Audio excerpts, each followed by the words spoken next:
ಮರೋಗೆಲರ ರಾಘವ ಮರೋಗೆಲರ ಓ ರಾಘವ ಮರೋಗೆಲರ ಓ ರಾಘವ ಮರೋಗೆಲರ ಓ ರಾಘವ ಮರೋಗೆಲರ ರಾಘವ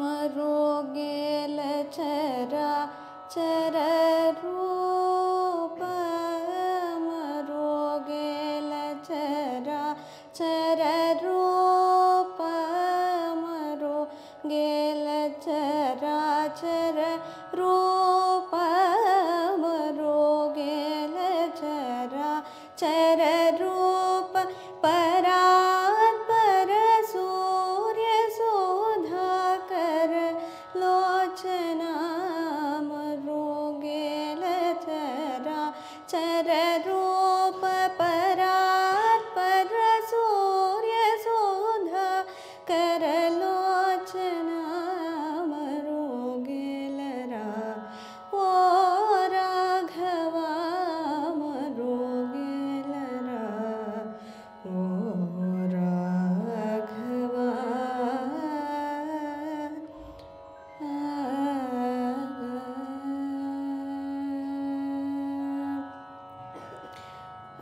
ಅನಿನೀವನು ಚುವಂತರಂಗಮುನ ಅನಿನೀವನು ಚುವಂತರಂಗಮುನ ದಿನಗವೆದಕ್ಕೆ ತಿಳಿಸಿಕೊಂಡೆನಯ್ಯ ಅನಿನೀವನು ಚುವಂತರಂಗಮುನ ದಿನಗವೆದಕ್ಕೆ ತಿಳಿಸಿಕೊಂಡೆನಯ್ಯ ನಿನ್ನೆಗಾನಿ ಮದಿನಿ ನಿನ್ನ ಜಾಲ ನೊರುಲ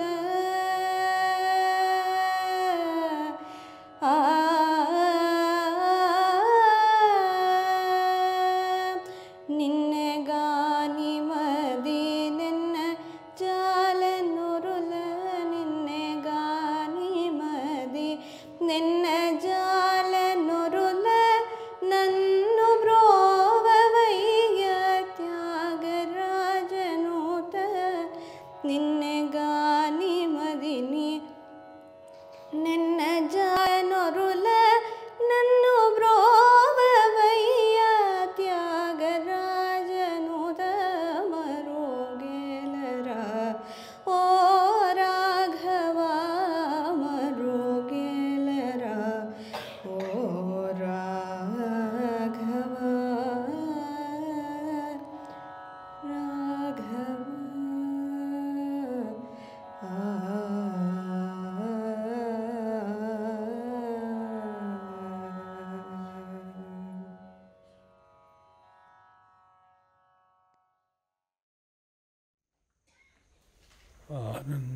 ಆನಂದಮಾನಂದಕರಂ ಪ್ರಸನ್ನಂ ಜ್ಞಾನಸ್ವರೂಪಂ ನಿಜಬೋಧಯುಕ್ತಂ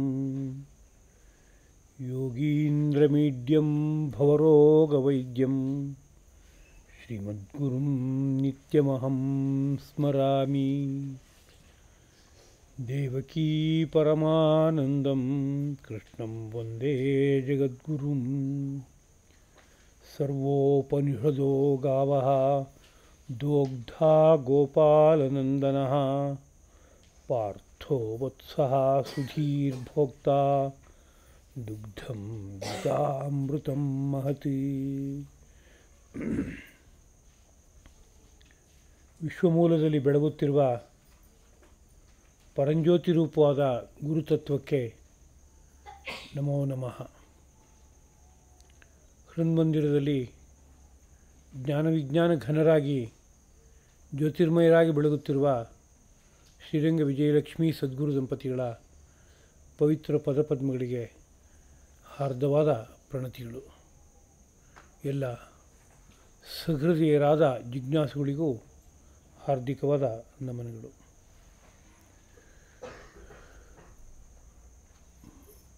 ಭಗವದ್ಗೀತಾ ಪ್ರವಚನ ಮಾಲಿಕೆಯಲ್ಲಿ 9ನೇ ಅಧ್ಯಾಯ ರಾಜವಿದ್ಯಾ ರಾಜಗುಹ್ಯ ಎಂಬ ಅಂಕಿತದಿಂದ ಕೂಡಿರುವ ವಿಶಿಷ್ಟವಾದಂತಹ ಭಾಗ, ಅದರ ಆರಂಭ.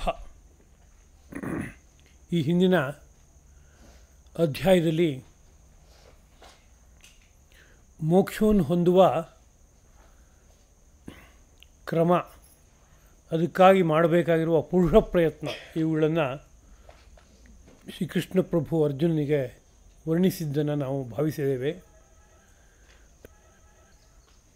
ಪ್ರಾಣಾಪಾನಗಳನ್ನು ಹತೋಟಿಯಲ್ಲಿಟ್ಕೊಂಡು ಪ್ರಾಣಾಯಾಮ ವಿದ್ಯೆಯ ಸಹಕಾರದಿಂದ ಪ್ರಾಣವನ್ನು ನೆತ್ತಿಯ ಸ್ಥಾನದಲ್ಲಿ ಮೂರ್ಧ್ನಿ ಅಲ್ಲಿ ನಿಲ್ಲಿಸಿ ಶರೀರದಲ್ಲಿರುವ 9 ಪ್ರಾಣಗಳ ದ್ವಾರವನ್ನೂ ಕೂಡ ಮುಚ್ಚಿ ಅದನ್ನು ಸಂಯಮಕ್ಕೆ ತಂದುಕೊಂಡು ಪ್ರಣವಾನುಸಂಧಾನವನ್ನು ಮಾಡ್ಕೋತಾ ಪ್ರಣವಾರ್ಥವನ್ನು ಭಾವಿಸ್ತಾ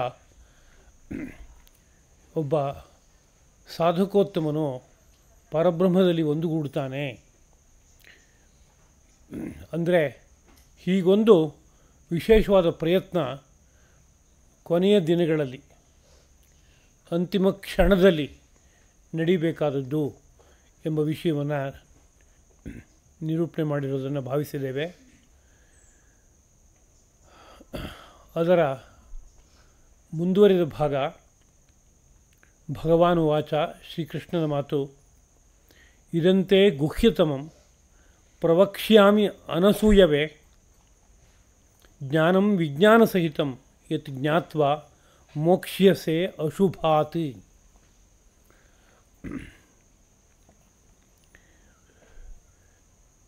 ಸಂಸಾರ ಚಕ್ರದಿಂದ ಪಾರಾಗೋದಕ್ಕೆ ಬೇಕಾಗುವ ಗುಹ್ಯವಾದ ವಿಚಾರವನ್ನು ನಿನಗೆ ನಾನೀಗ ತಿಳಿಸ್ತಾ ಇದ್ದೇನೆ ಅಂತ ಒಂದು ಪ್ರತಿಜ್ಞೆ.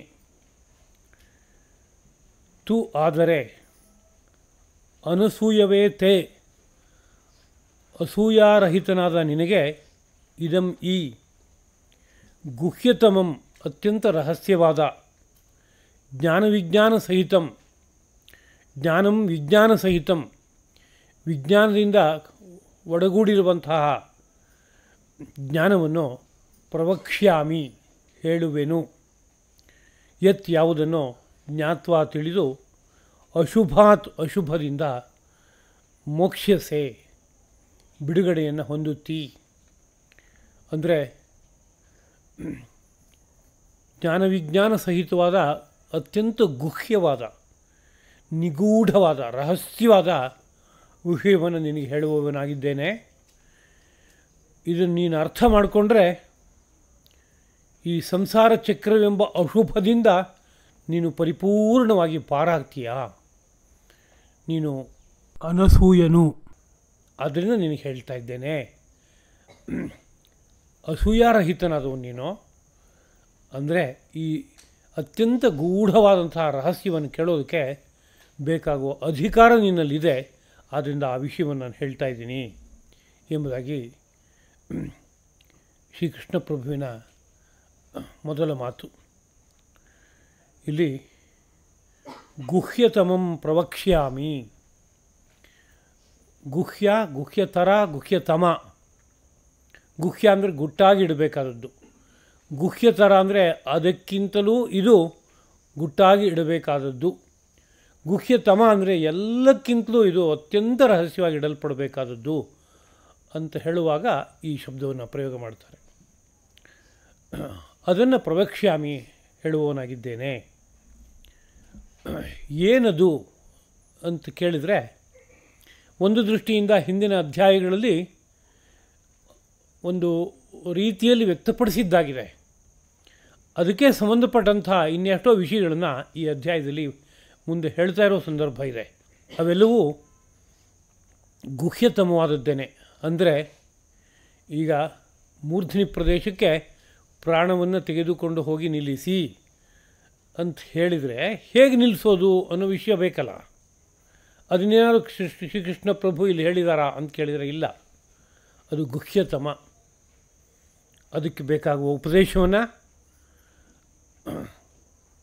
ಗುರು ಮುಖೇನ ಮಹಾನುಭಾವರ ಮುಖೇನ ತಗೋಬೇಕು, ಅದರ ರಹಸ್ಯನ ಅರ್ಥ ಮಾಡ್ಕೋಬೇಕು. ಅದೇ ರೀತಿಯಲ್ಲಿ ಪ್ರಣವವನ್ನು ಅನುಸಂಧಾನ ಮಾಡಬೇಕು ಅಂದರೆ ಪ್ರಣವವನ್ನು ಹೇಗೆ ಹೇಳಬೇಕು, ಅದು ಗುಹ್ಯತಮವಾದದ್ದೇನೆ. ಅದು ಹೇಳೋದಕ್ಕೆ ಒಂದು ದೊಡ್ಡ ಮರ್ಮ ಇದೆ. ಅದೇ ಮರ್ಮವನ್ನು ಮನಸ್ಸಿಗೆ ತಂದುಕೊಂಡು ಹೇಳಿದರೆ ಅದು ಪ್ರಣವವಾಗುತ್ತೆ. ಆ ಪ್ರಣವದ ಜೊತೆಗೆ ಪ್ರಣವಾರ್ಥವಾದ ಪರಮಾತ್ಮನನ್ನು ಅನುಸಂಧಾನ ಮಾಡಬೇಕು. ಆ ಬಗ್ಗೆನೂ ಕೂಡ ತಜ್ಞರಾದವರು ಒಂದು ಮಾರ್ಗದರ್ಶನ ಕೊಡಬೇಕು. ಈ ಎಲ್ಲ ದೃಷ್ಟಿಯಿಂದ ಇಲ್ಲಿ ಗುಹ್ಯವಾದದ್ದು ಬೇಕಾದಷ್ಟಿದೆ. ಶ್ರೀಕೃಷ್ಣ ಪ್ರಭು ಅನೇಕ ವಿಷಯಗಳನ್ನು ಮುಕ್ತವಾಗಿ ಹೇಳಿದ್ದಾರೆ ಅಂತಂದರೂ ಹೇಳದೇ ಇರೋ ವಿಷಯಗಳು ಸಾಕಷ್ಟಿದೆ. ಮತ್ತು ಈ ಗುಹ್ಯವಾದದ್ದು ಯಾವುದು ಅಂತ ಕೇಳಿದಾಗ ಒಂದು ಪದದಿಂದ ಅದನ್ನು ಜ್ಞಾಪಿಸಿರುವಂಥ ಸಂದರ್ಭ ಉಂಟು. ಜ್ಞಾನಂ ವಿಜ್ಞಾನ ಸಹಿತಂ, ಇದೇ ಗುಹ್ಯವಾದದ್ದು. ಜ್ಞಾನವನ್ನು ಹೇಳ್ತಾ ಇದ್ದೀನಿ, ಬರೀ ಜ್ಞಾನವನ್ನು ಮಾತ್ರ ಅಲ್ಲ, ವಿಜ್ಞಾನ ಸಹಿತಂ ಜ್ಞಾನಂ, ವಿಜ್ಞಾನ ಸಹಿತವಾದ ಜ್ಞಾನವನ್ನು ಹೇಳ್ತಾ ಇದ್ದೀನಿ ಅಂತ. ವಿಜ್ಞಾನ ಅಂತ ಅಂದ್ಕೂಡಲೇ ನಾವು ಮಾಡರ್ನ್ ಸೈನ್ಸ್ ಅಂತ ಚಿಂತನೆ ಮಾಡಬಾರ್ದು. ಈ ಜ್ಞಾನ ವಿಜ್ಞಾನ ಅನ್ನೋ ಶಬ್ದ ಅತ್ಯಂತ ಪ್ರಾಚೀನವಾದವುಗಳು. ನಮ್ಮ ವೇದೋಪನಿಷತ್ತುಗಳಲ್ಲಿ ಅದರ ಪ್ರಯೋಗ ಇದೆ, ಶಾಸ್ತ್ರಗಳಲ್ಲಿ ಪ್ರಯೋಗಗಳಿದೆ. ಜ್ಞಾನ ಅನ್ನೋದನ್ನು ಪರಮಾತ್ಮ ಪ್ರಕಾಶ ಅಂತ ಇಟ್ಕೊಂಡು ಆ ಪರಮಾತ್ಮ ಪ್ರಕಾಶವು ಯಾವ ಒಡಲಿನೊಳಗಡೆಗೆ ಪ್ರವೇಶ ಮಾಡಿ ಈ ಬ್ರಹ್ಮಾಂಡ ಮತ್ತು ಪಿಂಡಾಂಡ ಅಂತ ರೂಪಿತವಾಗಿದೆಯೋ ಆ ಒಡಲೇನಿದೆಯೋ ಅದನ್ನು ವಿಜ್ಞಾನ ಎಂಬ ಶಬ್ದದಿಂದ ಕರೀತಾರೆ. ಒಟ್ಟು ಸಮಗ್ರ ಸೃಷ್ಟಿಯಲ್ಲಿ ಏನಿದೆ ಅಂದರೆ ಜ್ಞಾನ ಮತ್ತು ವಿಜ್ಞಾನ ಇದೆ. ಜ್ಞಾನ ಅಂದರೆ ಏನು ಅಂದರೆ ಎಲ್ಲೆಲ್ಲೂ ತುಂಬಿ ಬೆಳಗುವ ಅಪಾರವಾದ ಪ್ರಕಾಶ, ಸಚ್ಚಿದಾನಂದ ರೂಪವಾದಂತಹ ತತ್ವ, ಅದು ಜ್ಞಾನ. ಅದು ತಾನು ಒಂದು ಬೃಹತ್ತಾದಂತಹ ಈ 14 ಲೋಕರೂಪವಾದ 24 ತತ್ವಾತ್ಮಕವಾದ ಯಾವ ಒಡಲೊಳಗಡೆ ಪ್ರವೇಶ ಮಾಡಿದೆಯೋ ಆ ಒಡಲೇನು ಅಂತ ಕೇಳಿದರೆ ಅದು ವಿಜ್ಞಾನ ಅಂತ ಮನಸ್ಸಿಗೆ ತಂದ್ಕೋಬೇಕು. ಆ ಒಡಲಿಗೆ ಸಂಬಂಧಪಟ್ಟಂಥ ತಿಳುವಳಿಕೆಯೂ ಕೂಡ ವಿಜ್ಞಾನ ಎಂಬುದಾಗಿ ಕರೆಯಲ್ಪಡುತ್ತೆ. ಅದನ್ನೇ ಹೇಳುವಾಗ ಕೂರ್ಮ ಪುರಾಣದಲ್ಲಿ ಒಂದು ಮಾತು ಹೇಳ್ತಾ ಇದ್ದಾರೆ, ಚತುರ್ದಶಾನಾಂ ವಿದ್ಯಾನಾಂ ಧಾರಣಂತು ಯಥಾರ್ಥತಃ ವಿಜ್ಞಾನಂ ಇತರತ್ ವಿದ್ಯಾತ್ ಏನ ಧರ್ಮ ವಿವರ್ಧತೆ. 14 ವಿದ್ಯೆಗಳಿವೆ, ಅದನ್ನು ಧಾರಣೆ ಮಾಡುವಂಥದ್ದೇನೆ ವಿಜ್ಞಾನ ಅಂತ.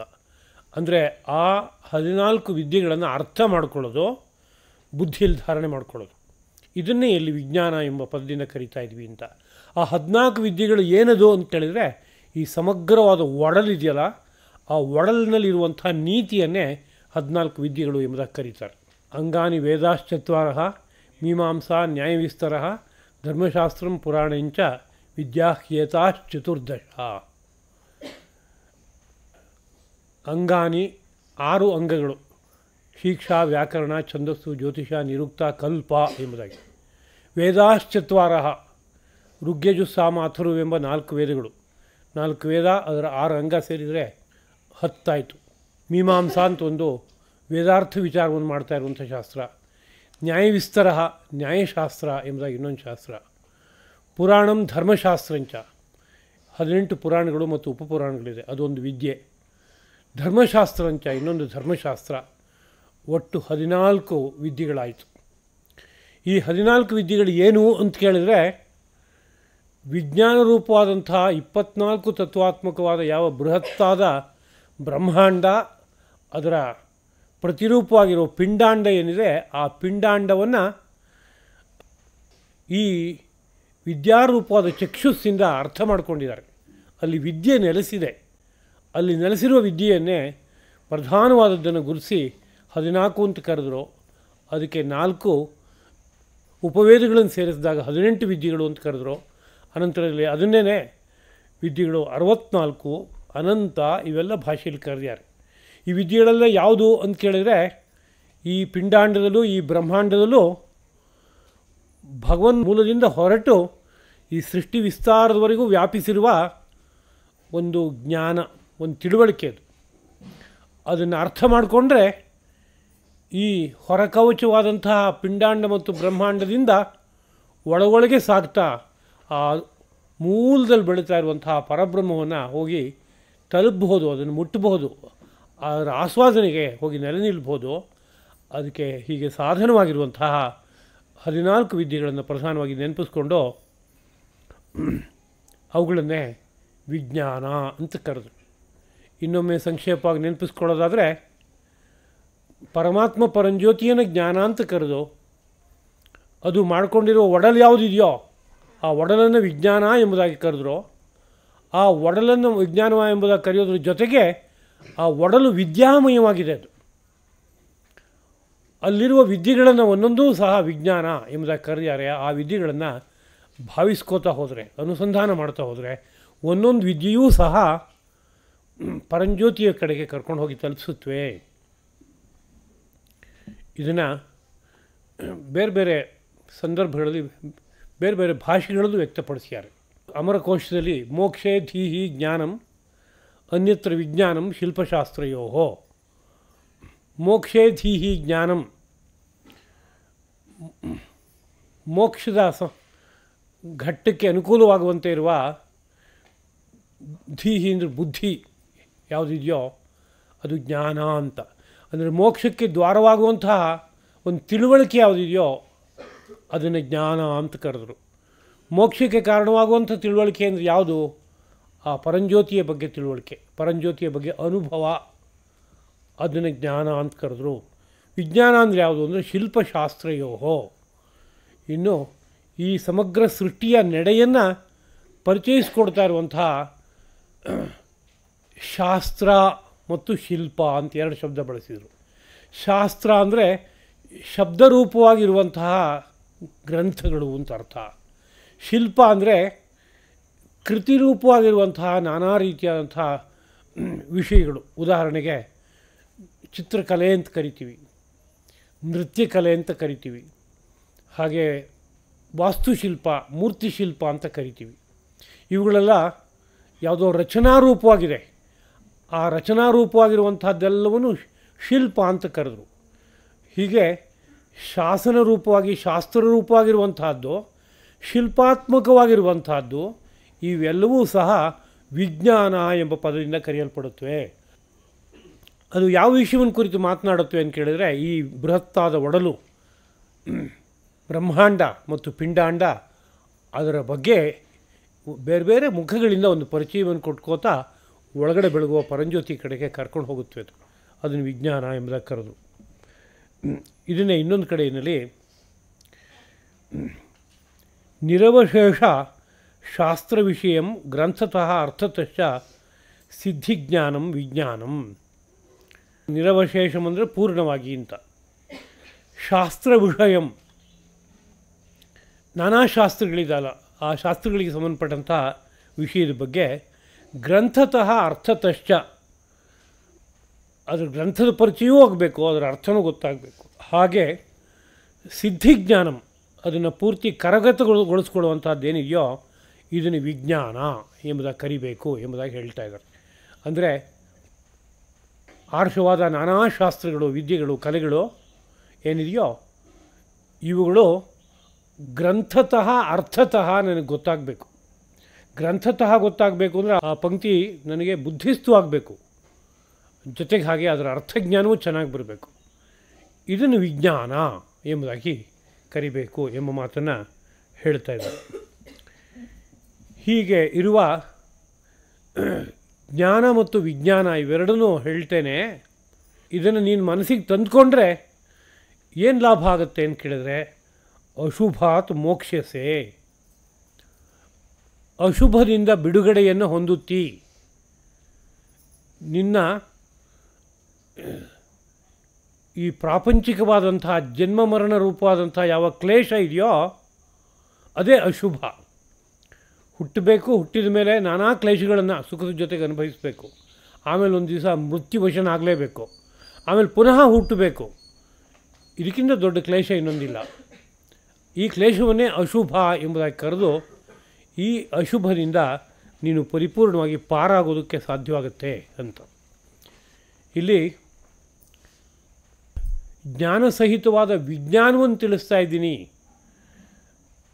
ಅದರಿಂದಾಗಿ ನಿನಗೆ ಮೋಕ್ಷರೂಪವಾದ ಸುಖ ಸಿಗುತ್ತೆ, ಈ ಸಂಸಾರ ಚಕ್ರದಿಂದ ನೀನು ಪಾರಾಗ್ತೀಯಾ ಅಂತ ಹೇಳುವಾಗ ಒಂದು ಪ್ರಶ್ನೆ ಹುಟ್ಕೊಳ್ಳುತ್ತೆ.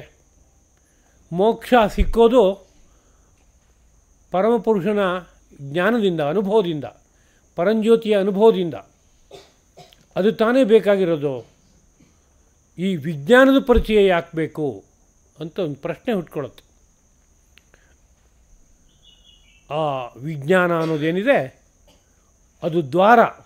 ಅದರ ಮೂಲಕವಾಗಿ ಕ್ರಮಕ್ರಮವಾಗಿ ಆ ಜ್ಞಾನ ಸಂಪತ್ತನ್ನು ತುಂಬ್ಕೋಬೇಕಾಗತ್ತೆ, ಅನುಭವದ ಕಡೆಗೆ ಸಾಗಬೇಕಾಗತ್ತೆ. ಭಗವದ್ಗೀತೆಯಲ್ಲಿ ಜ್ಞಾನಯೋಗ, ಕರ್ಮಯೋಗ, ಭಕ್ತಿಯೋಗ ಅಂತ 3 ಮಾರ್ಗಗಳನ್ನು ಕುರಿತು ಈ ಹಿಂದೆ ಬಂದಿದೆ. ಆ 3 ಮಾರ್ಗಗಳನ್ನು ಅನುಸರಿಸಿ ಹೋಗ್ತಾ ಬಂದಾಗ ಯಾವುದೋ ಒಂದು ಸಂದರ್ಭದಲ್ಲಿ ಒಳಗಡೆ ಬೆಳಗುವ ಬೆಳಕನ್ನು ದರ್ಶನ ಮಾಡೋಕ್ಕಾಗತ್ತೆ.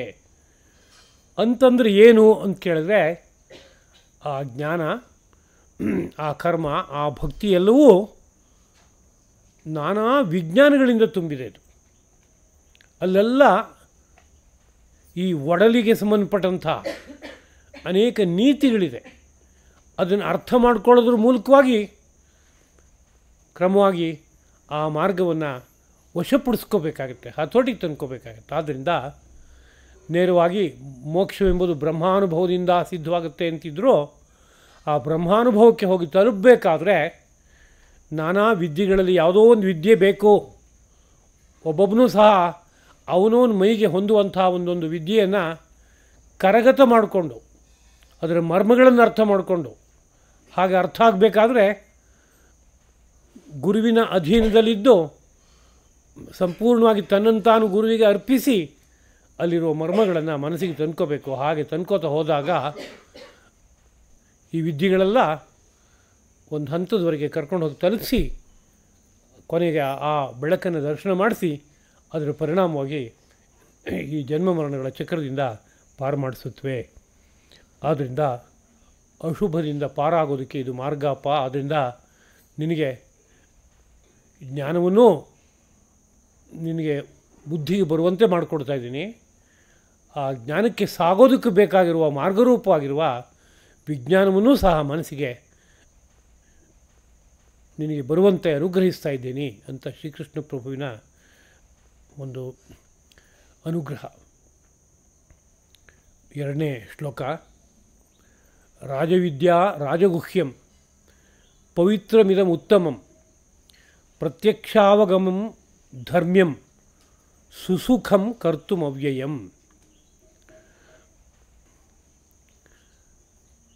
ಆ ಪರಬ್ರಹ್ಮಾನುಭವ ಏನಿದೆ ಅದು ತುಂಬ ಹಿರಿದಾದದ್ದಪ್ಪ ಅಂತ ಅದ್ರ ಬಗ್ಗೆ ಒಂದು ಗೌರವ ಹುಟ್ಟೋದಕ್ಕೆ ಬೇಕಾಗುವಂಥ ಒಂದು ಮಾತನ್ನಾಡಿ ಆಮೇಲೆ ಅದಕ್ಕೆ ಸಂಬಂಧಪಟ್ಟಂಥ ವಿಷಯವನ್ನು ವಿಸ್ತಾರವಾಗಿ ಮುಂದಕ್ಕೆ ಶ್ರೀಕೃಷ್ಣ ಪ್ರಭು ತಿಳಿಸ್ಕೊಡ್ತಾ ಇದ್ದಾನೆ. ಯಾವುದೇ ಒಂದು ವಿಷಯವನ್ನು ಇನ್ನೊಬ್ಬರ ಮನಸ್ಸಿಗೆ ತರಿಸ್ಬೇಕಾದ್ರೆ ಮೊದಲಿಗೆ ಅದ್ರ ಬಗ್ಗೆ ಹಿರಿಮೆ ಗರಿಮೆ ಬಗ್ಗೆ ನಾಲ್ಕು ಮಾತಾಡ್ಕೋಬೇಕು. ಅದು ಇಷ್ಟು ದೊಡ್ಡದು, ಹೀಗೀಗೆ ಇರುತ್ತೆ ಅಂತ. ಆಗ ಆ ಕಡೆಗೆ ಆಕರ್ಷಣೆ ಹುಟ್ಟುತ್ತೆ, ಮನಸ್ಸು ಆ ಕಡೆ ಹೋಗುತ್ತೆ. ಹೋದಾಗ ಆ ವಿಷಯವನ್ನು ತಿಳಿಸಿದರೆ ಒಳಗಡೆಗೆ ಇಳಿಯುತ್ತೆ. ಹೇಳಬೇಕಾದ ಒಂದು ಜವಾಬ್ದಾರಿ ಇದು. ಹೀಗೆ ಕರ್ಕೊಂಡು ಹೋಗಬೇಕು ಒಂದೊಂದು ವಿಷಯದ ಬಗ್ಗೆನೂ. ಮನಸ್ಸನ್ನು ಸೆಳೆದು ಮನಸ್ಸಿನೊಳಗಡೆ ಇಡಬೇಕಾದ ವಿಷಯವನ್ನು ಇಡಬೇಕು, ಒಂದು ನೀತಿ. ಆ ನೇರದಲ್ಲಿ ಶ್ರೀಕೃಷ್ಣ ಪ್ರಭು ಆ ಪರಮಾತ್ಮಾನುಭವದ ಹಿರಿತನ ಹೇಗಿದೆ ಅನ್ನೋ ಬಗ್ಗೆ ಈ ಒಂದು ಶ್ಲೋಕದಲ್ಲಿ ಒಂದು ಪರಿಚಯವನ್ನು ಕೊಡ್ತಾ ಇದ್ದಾನೆ. ಇದು ರಾಜವಿದ್ಯಾ, ರಾಜವಿದ್ಯೆಯು, ರಾಜಗುಹ್ಯಂ, ರಾಜಗುಹ್ಯವು, ಉತ್ತಮಂ, ಶ್ರೇಷ್ಠವಾದದ್ದು, ಪವಿತ್ರಂ, ಎಲ್ಲ ಪಾಪಗಳನ್ನು ಕಳೆಯುವಂತಹದ್ದು, ಪ್ರತ್ಯಕ್ಷಾವಗಮಂ, ಪ್ರತ್ಯಕ್ಷತಃ ಅನುಭವಕ್ಕೆ ಸಿಕ್ಕುವಂತಹದ್ದು, ಧರ್ಮ್ಯಂ, ಧರ್ಮಕ್ಕೆ ಪೂರ್ಣ ಸಮ್ಮತವಾದದ್ದು, ಕರ್ತುಂ ಸುಸುಖಂ, ಇದನ್ನು ಸಾಧನೆ ಮಾಡುವಂತಹದ್ದು, ಸುಸುಖಂ, ಅತ್ಯಂತ ಸುಖದಾಯಕವಾದದ್ದು. ಜೊತೆಗೆ ಇದು ಅವ್ಯಯಂ, ನಾಶವಾಗದ ಜ್ಞಾನ, ಇದು ನಾಶವಾಗದ ದೊಡ್ಡ ಸಂಪತ್ತು ಅಂತ ಅದರ ಹಿರಿಮೆ ಇಷ್ಟಿದೆ ಎಂಬುದಾಗಿ ಹೇಳ್ತಾ ಇರೋ ಸಂದರ್ಭ. ಅಂದರೆ ಇದು ರಾಜವಿದ್ಯೆಯಪ್ಪ ಅಂದರೆ ಹಿರಿಮೆ. ಇದು ರಾಜಗುಹ್ಯ ಅಂದರೆ ಅದು ಒಂದು ಹಿರಿಮೆನೇ. ಅದು ಉತ್ತಮ, ಶ್ರೇಷ್ಠವಾದದ್ದು, ಪವಿತ್ರವಾದದ್ದು, ಪ್ರತ್ಯಕ್ಷತಃ ಅನುಭವಕ್ಕೆ ಸಿಕ್ಕುವಂತಹದ್ದು. ಕೇವಲ ನನ್ನ ಮಾತನ್ನು ಕೇಳ್ಕೊಂಡು ನೀನು ಕೂತ್ಕೊಳ್ಳೋ ವಿಷಯ ಅಲ್ಲ, ನಿನ್ನ ಬುದ್ಧಿಗೆ ಅನುಭವಕ್ಕೆ ಬಂದುಬಿಡುತ್ತೆ. ಧರ್ಮಕ್ಕೆ ಹೊರತಾದದ್ದಲ್ಲ, ಧರ್ಮದ ಒಳಗಡೆಗೆ ಸೇರಿರುವಂತಹದ್ದು ಮತ್ತು ನಾಶ ಇಲ್ಲ ಅದಕ್ಕೆ, ಅಂಥದ್ದೊಂದು ಆ ತಿಳುವಳಿಕೆ ಅನ್ನೋದು. ಅದರಿಂದ ಅತ್ಯಂತ ಮುಖ್ಯವಾದದ್ದಪ್ಪ, ಅದನ್ನು ಅಗತ್ಯವಾಗಿ ಪಡೀಲೇಬೇಕಾದದ್ದು ಅಂತ ಆತ್ಮಾನುಭವದ ಬಗ್ಗೆ, ಪರತತ್ವದ ಬಗ್ಗೆ ಪರಿಚಯ ಕೊಡ್ತಾ ಇದ್ದಾರೆ. ಇಲ್ಲಿ ರಾಜವಿದ್ಯಾ ಅಂತ ಬಂತು. ರಾಜವಿದ್ಯಾ ಅಂದರೆ ರಾಜರು ಕಲಿಯುವ ವಿದ್ಯೆ ಅಂತ ಅರ್ಥ ಅಲ್ಲ. ವಿದ್ಯಾನಾಂ ರಾಜವಿದ್ಯಾ ಅಂತಾಗುತ್ತೆ. ವಿದ್ಯೆಗಳಲ್ಲೆಲ್ಲ ರಾಜನ ಸ್ಥಾನದಲ್ಲಿರುವಂಥ ವಿದ್ಯೆ ಅಂತ. ರಾಜಮಾರ್ಗ ಅಂತ ಹೇಳಿದರೆ ಹೇಗೆ?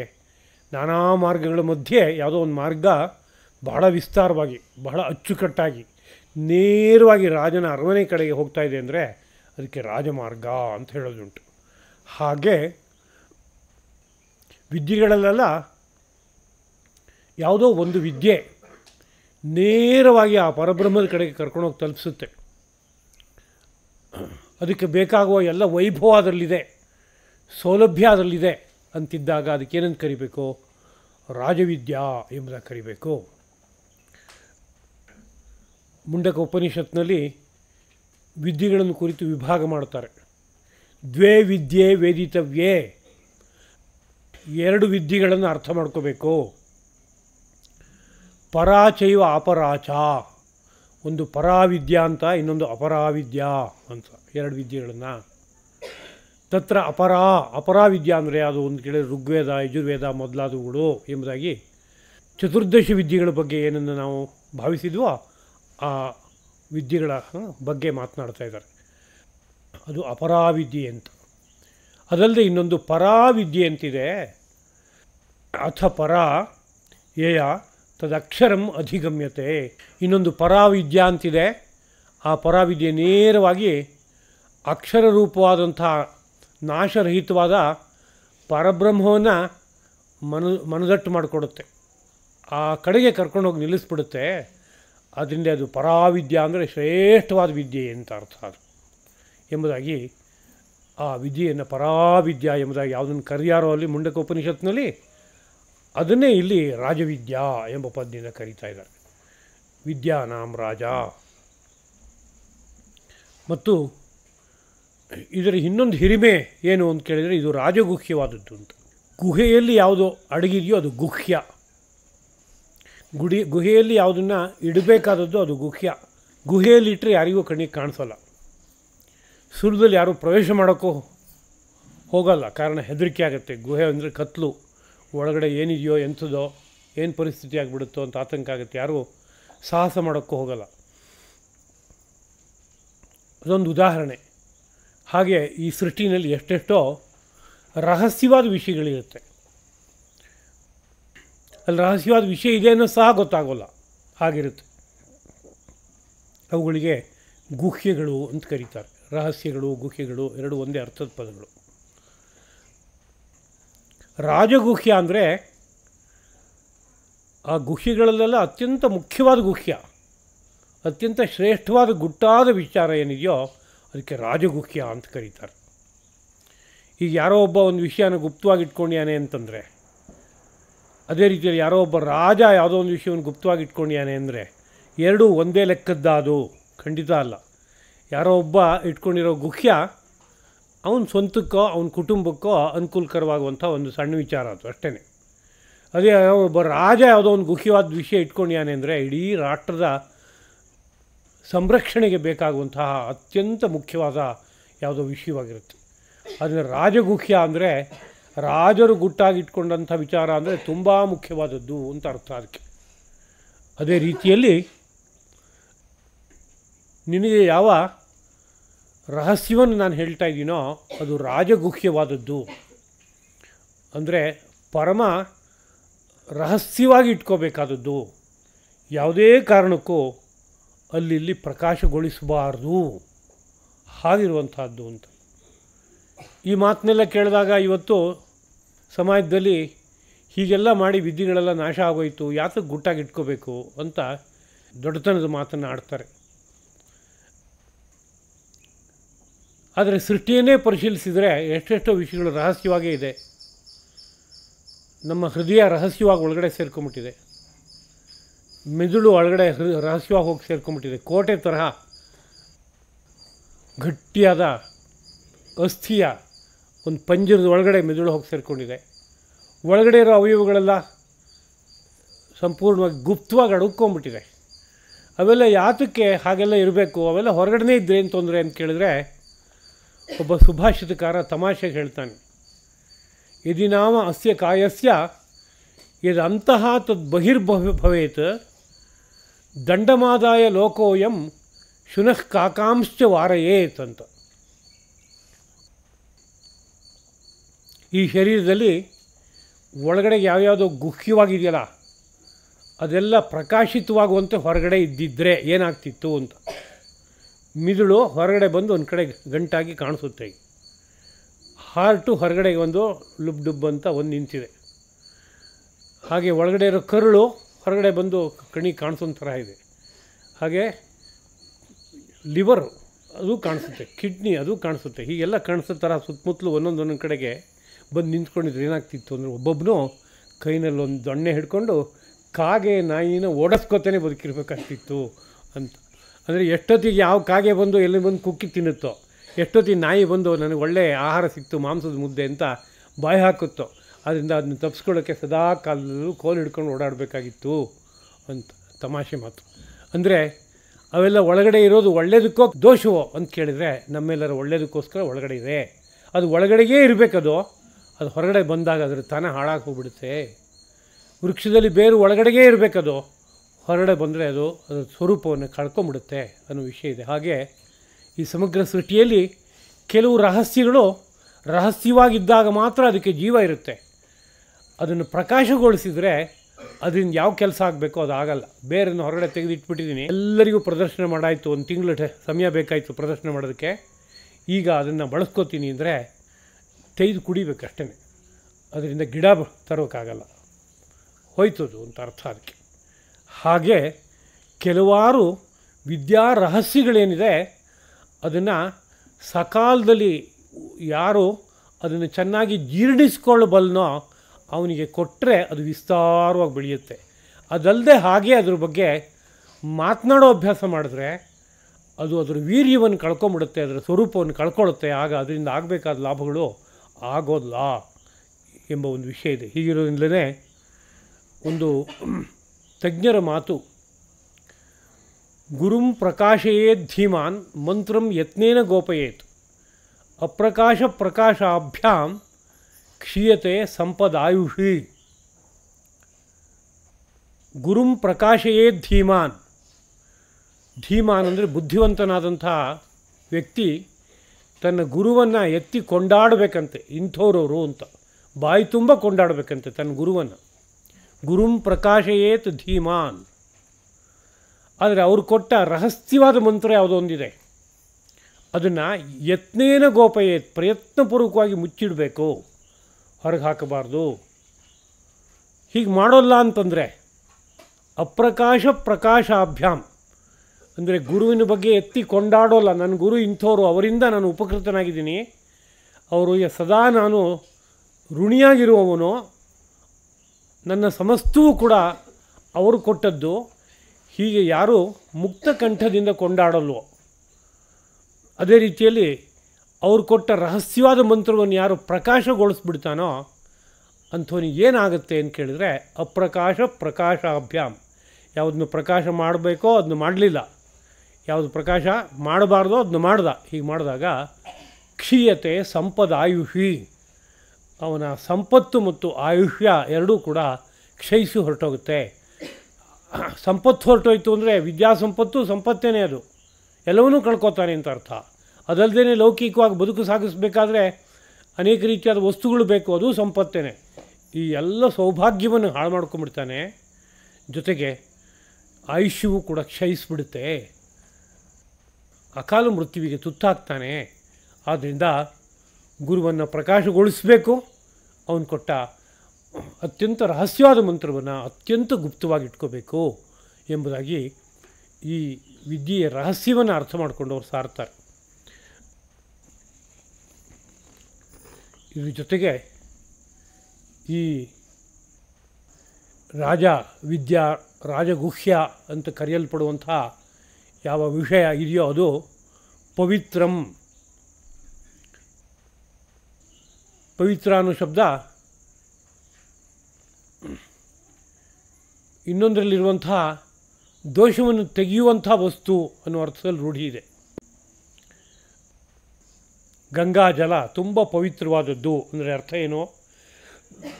ಎಲ್ಲರೂ ಲೋಪದೋಷಗಳಿದ್ದರೆ ಎಲ್ಲ ಲೋಪದೋಷಗಳನ್ನು ತೆಗೆದುಬಿಡುತ್ತೆ. ಗಂಗಾ ಜಲವನ್ನು ಪಾನ ಮಾಡಿದ್ರೆ ನಮ್ಮ ಮೈನಲ್ಲಿರುವಂಥ ಪಾಪದೋಷಗಳು ಹೊರಟು ಹೋಗುತ್ತೆ. ಅದು ಗಂಗಾ ಜಲವನ್ನು ಒಂದು ಕಡೆಗೆ ತಂದಿಟ್ಟರೆ ಅಲ್ಲಿರೋ ದೋಷಗಳೆಲ್ಲ ಹೋಗಿ ಅಲ್ಲಿ ಒಂದು ಶುದ್ಧಿ ಏರ್ಪಡುತ್ತೆ. ಹೀಗಿರೋದ್ರಿಂದ ಲೋಕದಲ್ಲಿ ಯಾವ್ಯಾವುದನ್ನು ಪವಿತ್ರವಾದ ವಸ್ತುಗಳು ಅಂತ ಕರೆದ್ಯಾರೋ ಅವುಗಳು ಏನು ಕೆಲಸ ಮಾಡುತ್ತವೆ ಅಂದರೆ ಅವುಗಳ ಎಲ್ಲೆಲ್ಲಿ ಹೋಗುತ್ತೋ ಎಲ್ಲೆಲ್ಲಿ ಇರುತ್ತೋ ಅಲ್ಲೆಲ್ಲ ಇರುವ ದೋಷವನ್ನೆಲ್ಲ ತೆಗೆದುಬಿಡುತ್ತೆ ಅದು. ಹಾಗೆ ಈ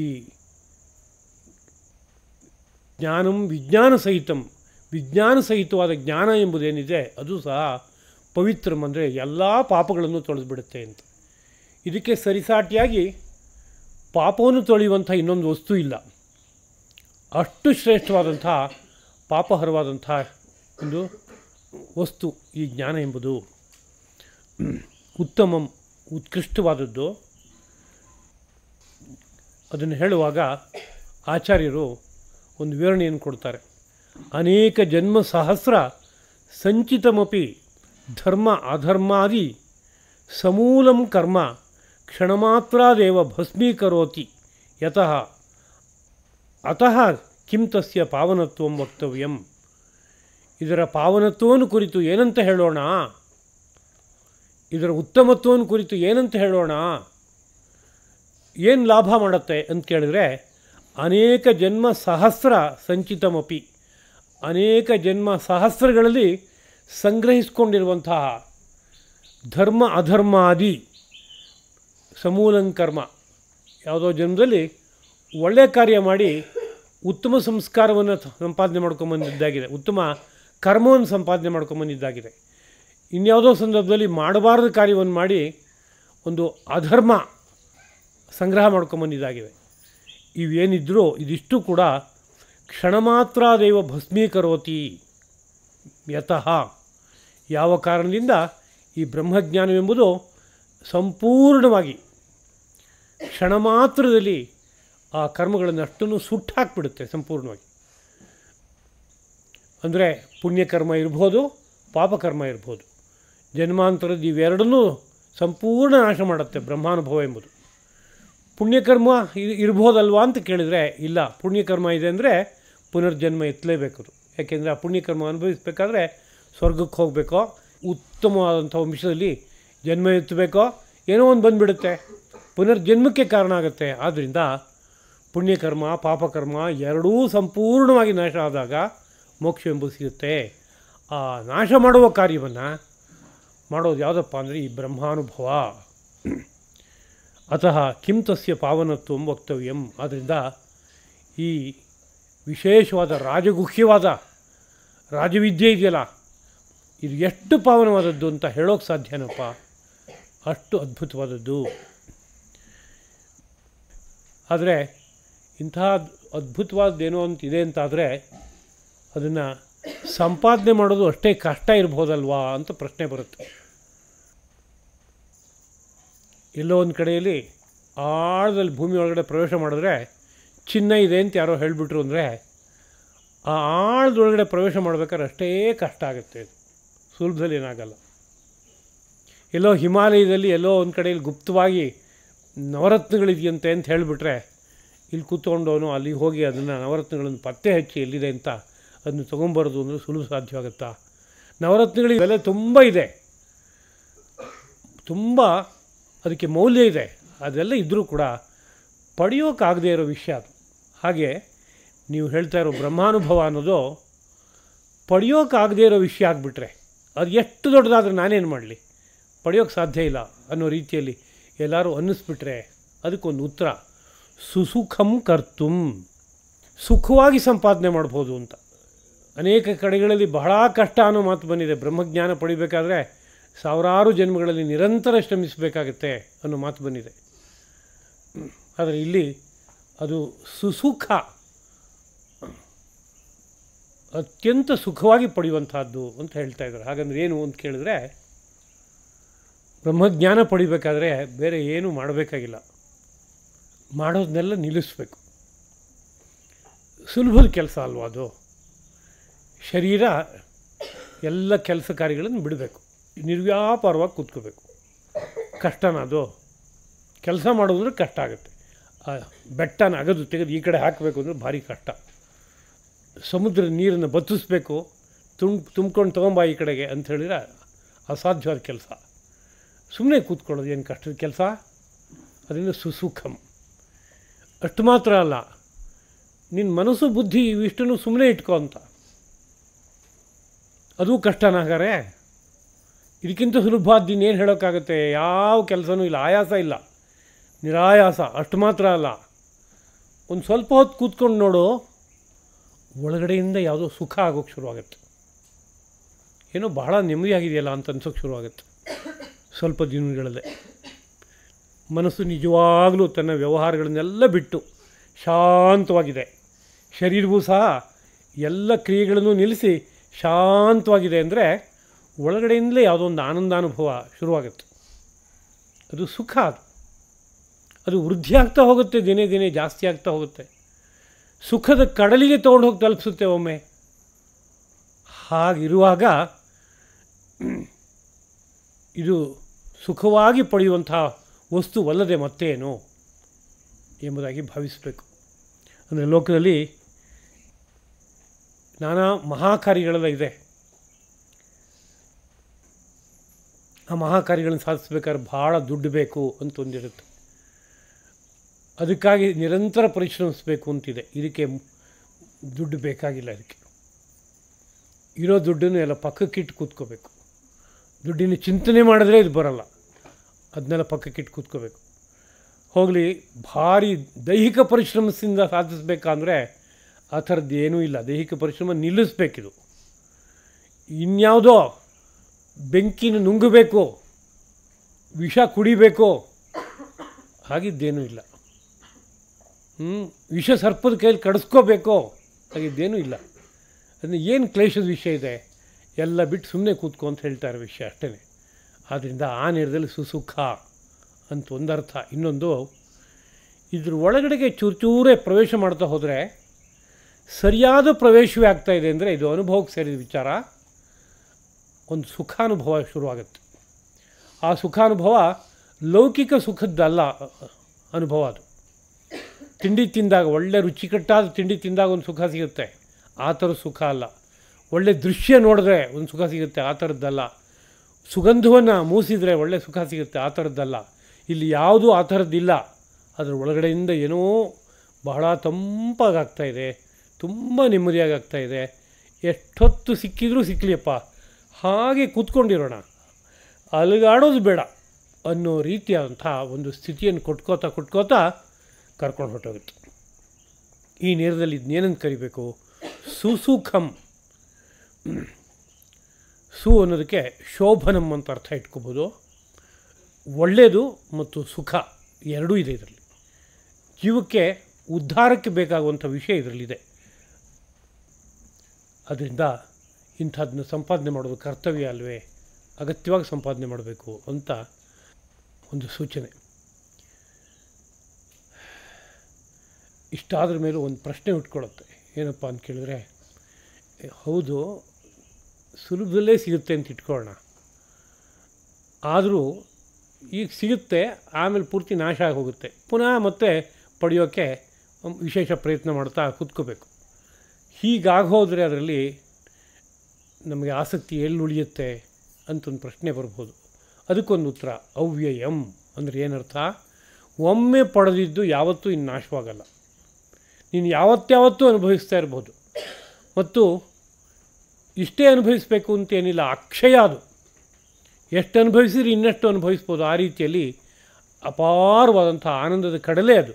ಹಾಗಿರೋದ್ರಿಂದ ಅದು ಅವ್ಯಯ, ನಾಶರಹಿತವಾದದ್ದು. ಹಾಗಿರೋದ್ರಿಂದ ಇದು ಅಗತ್ಯವಾಗಿ ಪಡಿಬೇಕಾದದ್ದು. ಇನ್ನೊಂದು ಪದ ಪ್ರತ್ಯಕ್ಷಾವಗಮಂ.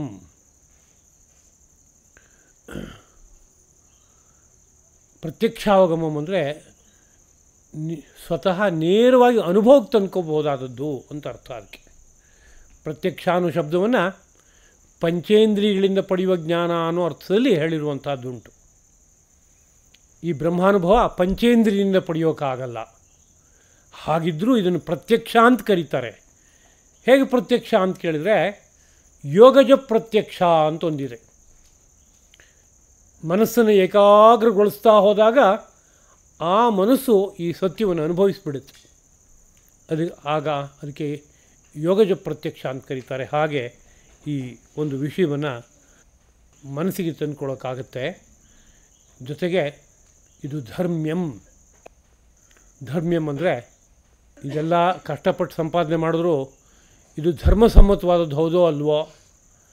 ಧರ್ಮ ಮಾರ್ಗ ಬಿಡಬಾರ್ದು ಅಂತ ತಾನೇ ಋಷಿ ಮಹರ್ಷಿಗಳ ಆಶಯ. ಹಾಗಿರುವಾಗ ನಾವೆಲ್ಲರೂ ಯಾವುದಾದ್ರು ಕಾರಣಕ್ಕೆ ಧರ್ಮ ಮಾರ್ಗವನ್ನು ಬಿಟ್ಟು ಯಾವುದನ್ನೋ ಪಡೆದಂತೆ ಆಗಿಬಿಟ್ರೆ ಅಂತ ಏನಾದ್ರು ಸಂದೇಹ ಬಂದರೆ, ಹಾಗೆಲ್ಲ ಇಲ್ಲಪ್ಪ. ಧರ್ಮಾತ್ ಅನಪೇತಂ ಧರ್ಮ್ಯಂ. ಧರ್ಮವನ್ನು ಬಿಟ್ಟಿಲ್ಲ. ಇದು ಧರ್ಮದ ಚೌಕಟ್ಟೊಳಗಡೆಗೇ ಸೇರಿದೆ. ಇದು ಒಂದು ದೃಷ್ಟಿಯಿಂದ ಪರಮಧರ್ಮ. ಇದು ಶ್ರೇಷ್ಠವಾದ ಧರ್ಮ. ಹಿಂದೆ ಒಂದು ಕಡೆಗೆ ಬಂದಿದೆ, ಇಜ್ಜಾಚಾರ ದಮಾಹಿಂಸಾ ದಾನ ಸ್ವಾಧ್ಯಾಯ ಕರ್ಮಣಾಂ ಅಯಂತು ಪರಮೋ ಧರ್ಮ ಯದ್ಯೋಗೇನ ಆತ್ಮದರ್ಶನಂ. ಯೋಗ ವಿದ್ಯೆಯಿಂದ ಆತ್ಮದರ್ಶನ ಮಾಡುವಂಥದ್ದೇನಿದೆ ಇದು ಪರಮಧರ್ಮ. ಅಂದರೆ ಧರ್ಮಗಳಲ್ಲೆಲ್ಲ ಅತ್ಯಂತ ಶ್ರೇಷ್ಠವಾದ ಧರ್ಮ ಎಂಬುದಾಗಿ ಕರೆಯಲ್ಪಟ್ಟಿದ್ದು. ಹಾಗಿರೋದ್ರಿಂದ ಇದು ಧರ್ಮ ಮಾರ್ಗಕ್ಕೆ ಸೇರಿದ್ದಪ್ಪ, ಅಲ್ಲಿ ಸಂದೇಹ ಪಡಬೇಕಾಗಿಲ್ಲ. ಧರ್ಮ ಮಾರ್ಗ ಬಿಟ್ಟೆಲ್ಲೋ ಹೋಗಿಬಿಡ್ತೀವೋ ಅನ್ನೋ ರೀತಿಯಲ್ಲಿ ಭ್ರಮಿಸಬೇಕಾಗಿದ್ದಿಲ್ಲ ಅಂತ ಎಲ್ಲೆಲ್ಲಿ ಯಾವ್ಯಾವ ರೀತಿಯಾದ ಪ್ರಶ್ನೆಗಳು ಹುಟ್ಟಬೋದೋ ಆ ಎಲ್ಲ ಪ್ರಶ್ನೆಗಳಿಗೂ ಶ್ರೀಕೃಷ್ಣ ಪ್ರಭು ಒಂದು ಮಾತಿನಲ್ಲಿ ಉತ್ತರವನ್ನು ಕೊಟ್ಟು ಅದರ ಹಿರಿಮೆಗರಿಮೆಯನ್ನು ಮನಸ್ಸಿಗೆ ತರೋದಕ್ಕೆ ಪ್ರಯತ್ನ ಪಟ್ಟಿದ್ದಾರೆ. ಈ ಬಗ್ಗೆ ನಮ್ಮೆಲ್ಲರ ಮನೋಬುದ್ಧಿ ಅದನ್ನು ಭಾವಿಸಿ ಭದ್ರವಾಗಿ ಇಟ್ಕೋಬೇಕಾದ ಜವಾಬ್ದಾರಿ ಇದೆ. ಅರ್ಜುನನ ದ್ವಾರ ಲೋಕಕ್ಕೆಲ್ಲ ಕೊಡ್ತಾ ಇರುವಂಥ ಒಂದು ಸಂದೇಶ ಇದು. ಎಲ್ಲ ಮಾನವರಿಗೆ ಕೊಡ್ತಾ ಇರುವ ಸಂದೇಶ. ಆದ್ದರಿಂದ ನಾವು ಆ ವಿಷಯವನ್ನು ಮನಸ್ಸಿಗೆ ಚೆನ್ನಾಗಿ ತಂದುಕೊಂಡು ನಾವು ಸಹ ಅಂತಹ ಅದ್ಭುತವಾದಂಥ ರಾಜವಿದ್ಯೆ, ರಾಜಗುಹ್ಯ ಏನಿದೆ ಅದನ್ನು ಸಂಪಾದನೆ ಮಾಡೋದಕ್ಕೆ ಈ ಜನದಲ್ಲಿ ಪ್ರಯತ್ನ ಪಡಬೇಕಾದ ಕರ್ತವ್ಯ ಇದೆ. ತೀವ್ರವಾಗಿ ಪ್ರಯತ್ನ ಪಡಬೇಕಾದ ಕರ್ತವ್ಯ ಇದೆ. ಶೀಘ್ರವಾಗಿ ಪ್ರಯತ್ನ ಪಡಬೇಕಾದ ಕರ್ತವ್ಯ ಇದೆ. ಇಲ್ಲದೆ ಹೋದರೆ ಕಾಲ ಗತಿಸಿ ಹೊರಟು ಹೋಗುತ್ತೆ. ಯೌವನ ಕಳೆದ ಮೇಲೆ ಸಂಪಾದನೆ ಮಾಡೋ ವಿಷಯ ಅಲ್ಲ. ಇಂದ್ರಿಯಗಳು ಬಲಿಷ್ಠವಾಗಿರುವಾಗ, ದೇಹ ಆರೋಗ್ಯ ದೃಢಕಾಯವಾಗಿರುವಾಗ ಇದನ್ನು ಸಂಪಾದನೆ ಮಾಡಬೇಕಾದದ್ದು. ಆದ್ದರಿಂದ ಇದರ ಒಂದು ವೈಶಿಷ್ಟ್ಯವನ್ನು ಚೆನ್ನಾಗಿ ಮನಸ್ಸಿನಲ್ಲಿ ಧರಿಸಬೇಕು ಎಂಬುದನ್ನು ಸ್ಮರಣೆ ಮಾಡಿಕೊಳ್ತಾ ಈ 4 ಮಾತುಗಳನ್ನು ಶ್ರೀಕೃಷ್ಣ ಪ್ರಭುವಿನ ಪಾವನವಾದ ಪದಪದ್ಮಗಳಲ್ಲಿ ಅರ್ಪಿಸ್ತಾ ಇದ್ದೀನಿ. ಕಾಯೇನ ವಾಚ ಮನಸಾ ಇಂದ್ರಿಯೈರ್ವಾ ಬುದ್ಧ್ಯ ಆತ್ಮನಾ ವಾ ಪ್ರಕೃತೆ ಸ್ವಭಾವಾತ್ ಕರೋಮಿ ಯದ್ಯತ್ ಸಕಲಂ ಪರಸ್ಮೈ ನಾರಾಯಣಾಯೇತಿ ಸಮರ್ಪಯಾಮಿ. ಶ್ರೀಕೃಷ್ಣಾರ್ಪಣಮಸ್ತು.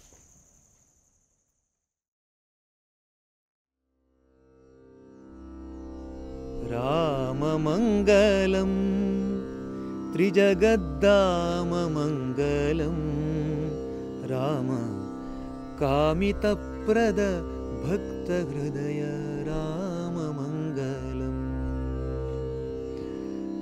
ರಾಮಮಂಗಲಂ ತ್ರಿಜಗದ್ದಾಮಮಂಗಲಂ ರಾಮ कामितप्रद भक्तहृदय राममङ्गलं जय जय राममङ्गलम् आद्यमङ्गलं त्रिजगाराध्यमङ्गलं राम बोध्यबोधकरूपकात्म राममङ्गलं जय जय शान्तिमङ्गलं ब्रह्मसुकान्तिमङ्गलं राम शान्तिसीताकान्त राम ब्रह्ममङ्गलं जय जय राममङ्गलं त्रिजगद्धाममङ्गलं राम कामितप्रद भक्तहृदय राममङ्गलं जय जय